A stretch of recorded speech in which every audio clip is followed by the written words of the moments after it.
علامہ صاحب بڑا اب آپ سے جو سوال میں کرنے جا رہا ہوں یہ زبان زد عام ہے. لوگ عموماً یہ کہتے ہیں جی میری بندش کر دی گئی ہے نا, اولاد کا معاملہ بندش کر دی گئی ہے. چونکہ یہ اس سے ریلیونس یہ ہے جس سے پہلے میں سوال کر رہا تھا, اب اسی کنٹینیوٹی میں اب اس کا ایک شرعی پرسپیکٹیو ہم تھوڑا سا سمجھیں گے. یہ تو سائیکولوجیکلی بات ہو رہی تھی. اچھا ایک تو آپ نے بتانا بندش کیا ہے, دوسرا خواتین کے اوپر حاضریاں آنا اور بالوں کو کھولنا اور چیخنا چلانا, مردوں کا بھی یہ معاملہ ہے, عجیب عجیب آوازیں نکالنا. تو بندش اور آسیب کیا ایک آپ نے یہ بتانا ہے. دوسرا کیا اسلام میں اس سے مطلب کوئی تصور موجود ہے؟ پھر ایک اہم ترین بات جو میں سمجھنا چاہتا ہوں, بچپن میں ہم سنتے تھے جی اس پر سفلی عمل ہو گیا ہے, اور وہ زمانے میں وہ بنگالی بابا جو ہیں وہ ہنڈیا پھینک کے مارتے تھے, وہ ہنڈیا ہوا میں اڑ کے آتی تھی, اس طرح کی باتیں ہم سنتے تھے. سفلی عمل کیا, یہ بھی آپ نے بتانا ہے. کیا جادو ٹونے اور سفلی کے ذریعے سے کسی کو نقصان پہنچایا جا سکتا ہے؟ یہ بھی ذرا آپ بتائیں گے. جی بسم اللہ والصلاۃ والسلام علی رسول اللہ. جنید بھائی جو بندش ہے اس کا بنیادی معنی ہے گرہ باندھنا. ٹھیک ہے. اور یہ گرہ بنیادی طور پر عقیدے کی باندھی جاتی ہے اور اس سے باہر نہیں نکلنے دیا جاتا, اللہ تعالیٰ سے اس کا تعلق کمزور کر دیا جاتا.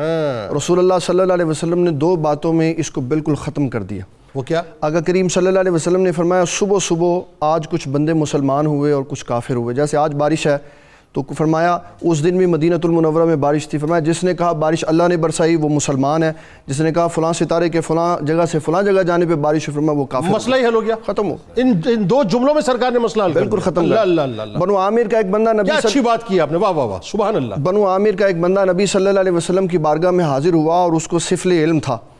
اس نے کہا آپ کو یہاں تکلیف ہو رہی ہے تو میں اس کا علاج بتاؤں. آقا کریم صلی اللہ تعالیٰ علیہ وسلم اس کو جانتے تھے. آپ نے فرمایا میں تجھے ایک ایسی شے بتاتا ہوں کہ تو بھی حیران ہو جائے گا. آپ نے فرمایا جا سامنے درخت کو کہہ تجھے اللہ کے نبی بلا رہے ہیں. وہ گیا اور اس نے کہا تو درخت چل کے آ گیا, پھر واپس چلا گیا. تو آقا کریم صلی اللہ علیہ وسلم نے فرمایا جو تو نے مجھے بتانا تھا یہ اس سے زیادہ کمال نہیں تھا جو میں نے تجھے بتا دیا. اور بتایا کہ اس چیز سے باہر آنے کے لیے, اپنے آپ کو بدعقیدگی سے بچانے کے لیے سب سے پہلے یہ شاید ضروری ہے کہ انسان اللہ تعالیٰ پہ اپنا عقیدہ مضبوط کرے. سر یہ بتائیے بندش کچھ ہے بھی, کیا ہے یہ آسیب کیا ہے, مجھے بتائیے نا ذرا. بندش اور آسیب یہ جادو ہی کی اقسام ہیں. ٹھیک ہے. اور یہ حقیقت ہے کہ ہو جاتی ہیں, لیکن ہمارے پاکستان کے 100% لوگوں کو ہو جاتی ہیں, ویسے نہیں ہوتی. عمومی طور پر یہ الا ماشاء اللہ کے ساتھ میں بات کر رہا ہوں. جب کسی کا کوئی کام نہیں ہوتا نا تو وہ کہتا ہے میرا رزق کسی نے باندھ دیا, جبکہ اللہ تعالیٰ جل جلالہ نے قرآن مجید میں عقیدہ سمجھا دیا وَمَا مِن دَابَّةٍ فِي الْأَرْضِ إِلَّا عَلَى اللَّهِ رِزْقُهَا. فرمایا زمین پہ جتنے چلنے والے ہیں ان سب کا رزق میں نے مقدر کیا ہوا. بالکل ٹھیک ہے. اور پھر اس نے کمی کی وجہ بھی بتا دی وَمَنْ أَعْرَضَ عَنْ ذِكْرِي فَإِنَّ لَهُ مَعِيشَةً ضَنْكًا وَنَحْشُرُهُ يَوْمَ الْقِيَامَةِ أَعْمَى. فرمایا جو میرے ذکر سے منہ موڑ لیتا ہے میں اس کا رزق تنگ کر دیتا ہوں, اور قیامت والے دن میں اس کو اندھا کر کے لاؤں گا اور وہ پوچھے گا مولا دنیا میں تو آنکھیں دی تھی آج کیوں اندھا لایا. اللہ تعالیٰ جل جلالہ ارشاد فرمائے گا کہ میں نے آیات اور نشانیاں بھیجی, تو نے دنیا میں ان سے منہ موڑ لیا, آج میں نے تجھ سے منہ موڑ لیا. اب مجھے بتائیے, یہ بات تو سمجھ آ گئی مجھے. اب یہ بات مجھے بتائیے, اگر کوئی اس کا مطلب یہ ہوا کہ اگر کوئی دعویٰ کرے یا کوئی یہ کہے کہ بھئی میرا جو وہ سب آرڈینیٹ مجھ سے جل رہا ہے, اس نے جو ہے اپنا میرا کاروبار باندھ دیا ہے, میری جاب باندھ دی ہے, یا میری جو ہے اپنا بھاوج یا میری نند جو ہے یا میرے رشتہ دار جو ہیں وہ مجھ سے جل رہے ہیں, اور انہوں نے میری اولاد کا معاملہ جو ہے بندش کر دیا اولاد کے معاملے میں, کیا نا درست ہوگا؟ یہ جو آپ نے پہلے سوال کیا نا کہ جو مجھ سے جل رہا ہے, تو اصل میں بندش اور جادو کا تعلق ہے ہی حسد کے ساتھ. ٹھیک ہے. حسد ہوتا ہے تو پھر ایسے کام کی طرف انسان جاتا ہے. نہیں بندش کوئی کر سکتا ہے؟ یہ جی بندش کر سکتا ہے, یہ بالکل حقیقت ہے. اور بتایا اسلام نے کسی کا رزق روک سکتے ہیں آپ؟ جی بالکل, کسی کی اولاد روک سکتے ہیں. اس میں آپ کو واضح کرنا چاہتا ہوں عقیدہ اسلام.